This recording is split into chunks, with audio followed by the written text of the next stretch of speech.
Well, welcome back to another episode of Finance Uncut.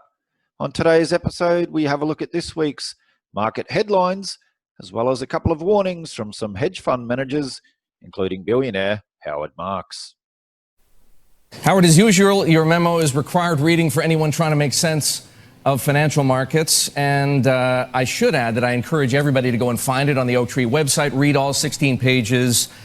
You make the point, Howard, this is not an ordinary crisis. It's a different kind of a crisis. Valuations are high. Prospective returns are possibly the lowest, not just in your career, but possibly in history. And at one point you write this, I'm quoting directly, Howard, "By dramatically lifting the markets, the Fed may have caused some people to believe that it will always do so, that there's a Powell put that can be counted on to keep things humming." Howard, my question to you is this. What if that is, in fact, Jay Powell's master plan? No more cycles. Well, Eric, first of all, I doubt that can be achieved. Humans will always go to excess. Every trend will be taken too far. No matter what one does to control the economy, the markets will go to excess, and that will feed back to the economy. I doubt if he really believes that anybody could eliminate cycles. But everybody says, well, recessions are okay in principle, but not right now. And maybe that's the issue. Well, let me put it to you this way. And of course, we are looking at the market today, not the market of the future. But given the state of its business, one might posit, Howard, that United Airlines debt should trade somewhere around 60 cents. But thanks to the Fed, it's trading close to par. And if the Fed takes a view, perhaps, that there's something of systemic risk in defaults and distress and bankruptcies, is it not possible that they won't allow United Airlines debt to trade down to 60 cents or any other investment grade debt to trade down to 60 cents ever again? Well, I don't think so. I think that, first of all, the Fed and the Treasury are taking extraordinary actions these days to avoid a worse condition than we have to have. Many of us think that it's not appropriate to keep unsuccessful companies in business. I think there's a case I'm not an expert on the airlines, but I believe that there's a case that can be made that they have to be smaller, that fewer people will fly over the next 5 years than flew over the last 5, and the best way for a business to contract is to go through a reorganization and bankruptcy, discharge onerous contracts, and reduce their overheads. But all the airlines would be facing financial difficulties now if it weren't for number one, the specific bailouts of the airlines, and also the general help to the economy. And obviously, the Fed and Treasury have targeted the airlines for specific largesse to preclude their bankruptcies. They don't want a spate of bankruptcies. Now, the Obama administration permitted Chrysler and General Motors to go bankrupt, and I think that they were. I think that was helpful to them. And is that to say, Howard, that the Fed, in your view, and I do want to make sure that we understand how you see things, that the Fed is forestalling the inevitable, that because of the pandemic and because of the impact that the coronavirus and the fear it has produced is going to have on global travel, for example, that airlines might go bankrupt, or at least they're going to have to resize dramatically in the future, regardless, of how much money the Fed throws at them. And the same would apply, presumably, to cruise lines? Well, I think that resize is very well might be in the cards. As I say, I'm no expert on the airlines. But, a bankruptcy is usually a good tactical way to do that, because you can discharge onerous contracts and convert debt into equity. Well, since you bring up bankruptcy, Howard, one manifestation of the lack of return you have noted in credit markets is what's going on right now in distressed credit. Have you ever witnessed the kind of open warfare that is unfolding today among creditors? One investor whom I know well calls it fratricide. Well, you might call it fratricide. Somebody else might say people energetically exercising their fiduciary duty to maximize the outcome for their clients. I would tend towards the latter. We are not brothers in the sense that we should take it easy on each other and not maximize the interests of our clients. But, the problem, Eric, is that over the years, in pursuit of yield in a low return environment, and we have had a low return environment ever since the global financial crisis, which occurred 12 years ago. Ever since then, we've been in a low return environment, and people have been scrambling to get yield. They've been competing to buy securities, which gives the issuer the upper hand, which permits the issuer to strip out the covenants and the protections as to what they can do to the lender. And when the protections are gone, then it becomes easier for aggressive people to pursue recoveries for themselves and their clients at the expense of other people and their clients. Oaktree has been one of those aggressive people, collectively, one of those aggressive people, participated in these so-called priming or up-tiering deals that, as you explain, have the result of stripping some creditors of their seniority and their covenants and their collateral protection. A couple of deals I'll mention because people need to have some context: Primark and Board Riders. And the question to you is this: that's the kind of behavior, Howard, that Apollo has always been known for, not Oaktree. And it makes me wonder, it makes some people wonder whether there has been a change of view or thinking among you and your colleagues that you do need to cross the kinds of lines that you weren't prepared to cross before. Well, Eric, I can't comment on any of Oaktree's specific activities, but we still have the highest standards. We think that everything we have done is the right thing, and that we're playing within the boundaries of the playing field and not over the lines.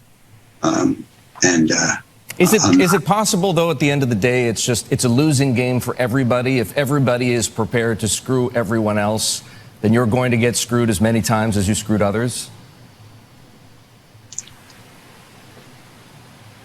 Well, look, I don't think of it as screwing, and I really resist that terminology. The point is that we have obligations, and we try to carry out those obligations to the best of our ability and still perform with integrity. And I'll have to leave it at that. No, that is the critical point to be made here, obviously.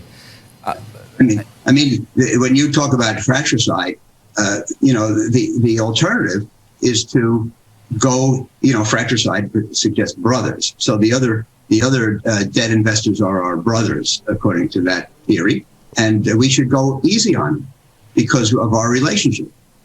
We can't go easy on another firm and fail to carry out our duty to our clients, which is to conscionably maximize their interests.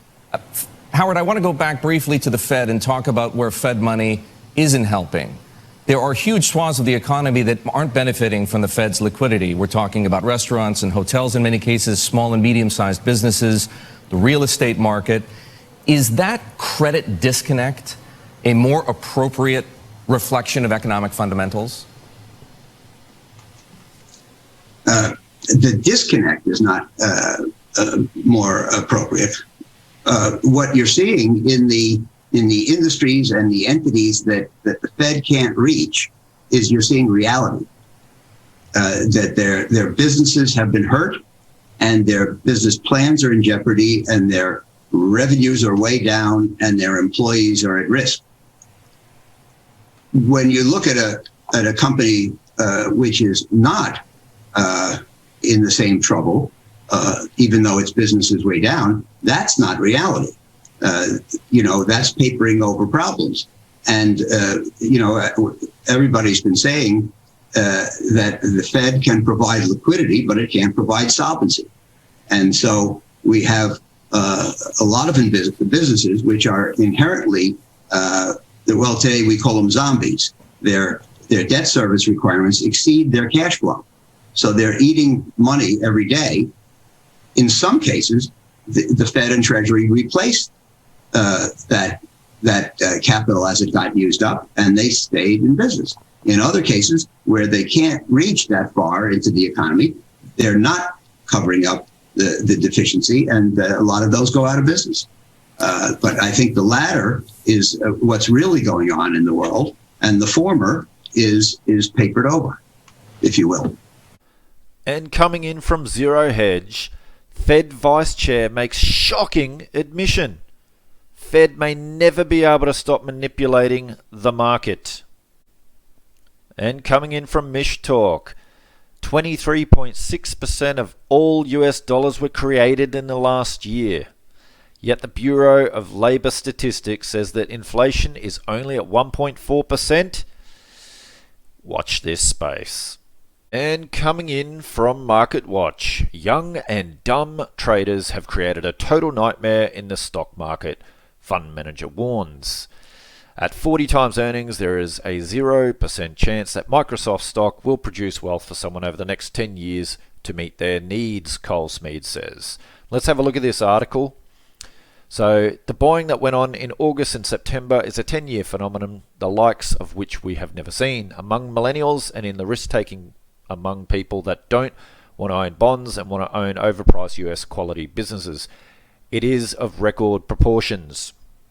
That's Cole Smead, president of Smead Capital Management, explaining in a CNBC interview on Thursday how young, dumb investors have created a total nightmare in the current climate. Smead went on to say that these nosebleed valuation levels are an example of a stock market failure at the hands of these inexperienced millennials who have gotten lured into taking oversized risk in equities for the first time in their lives. They are buying bullish call options that expire inside 2 weeks. Now, for those of you who understand about call options, we trade options. This is ridiculous to see inexperienced investors or traders buying short-term call options. There was 500 billion of bullish call options bought in a 4-week stretch by small retail traders, Smead said. In 99, it was 100 billion. In 07, it was 100 billion. Wow, $500 billion of call options that expire inside 2 weeks. At the same time that insider selling is at its highest level in 12 years since the GFC. So insiders, executives running these companies are selling their stock, while these kids are not just buying the stock, they're buying call options. They are leveraging that expire. These things expire worthless. It'd be different if they're just buying the stock, but they're buying options. In other words, we've reached next level buying fever in US stocks. When it turns, it could get ugly, according to Smead, who said that despite the accommodative monetary policy, the Federal Reserve ultimately can't save a stock market, especially one that's this top-heavy. Smead, who told the Wall Street Journal in an interview published last week that we spend half our time right now telling people how dangerous things are. It's not just the younger generation's fault, however. Smead says baby boomers certainly deserves some of the blame for riding the index to a fault and paying unrealistic premiums for the likes of long-time winners such as Costco and Microsoft. Microsoft is a wonderful company, he told CNBC, but at 40 times earnings, there is a 0% chance of that producing wealth for someone over the next 10 years that will meet their needs. And that is true. Index investing has certainly created some issues. If you follow Mike Green's work, he says there's a huge bubble coming, or there's a huge bubble right now in index investing. And index funds, they can't pick and choose. They can't sit on the sidelines. When you put money into an index fund, they have to buy the stock. When you sell, they have to sell. And so if everyone is selling at the same time, guess what? They have to sell. And so, yeah, if you're unfamiliar, follow Mike Green, read up on some of his stuff. But there you go. Young people, actually all people, don't say that you weren't warned.